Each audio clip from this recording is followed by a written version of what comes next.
ખેડબ્રહ્મા નગરપાલિકાના મતદારોમાં સવારથી જ મતદાન માટેનો ઉત્સાહ જોવા મળ્યો।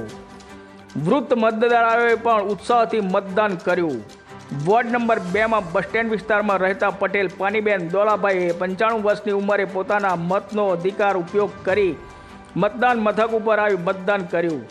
ખેડબ્રહ્મા નગરપાલિકાની ચૂંટણીના મતદાનમાં આજે વહેલી સવારથી જ શરૂ થઈ ગયું હતું। ચૂંટણીમાં રોકાયેલા અધિકારીઓ, પોલિંગ સ્ટાફ તથા પોલીસ કર્મચારીઓ પોતાની ફરજ પર વહેલી સવારથી તૈનાત થઈ ગયા હતા અને ક્યાંક ને ક્યાંક કાચું ના કપાય તે માટે ઉમેદવારોએ પણ વહેલી સવારથી જ પોતાના બૂથ ઉપર સ્ટેન્ડ ઊભા થયા હતા।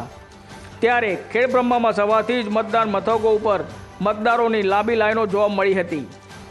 ખેડબ્રહ્મા નગરપાલિકાના વોર્ડ નંબરની 7ની 28 બેઠકો માટે 60 ઉમેદવારોએ ચૂંટણી જંગમાં છે, જેમાં ભાજપ, કોંગ્રેસ, આમ આદમી પાર્ટી અને અપક્ષોએ ઉમેદવારી કરી છે।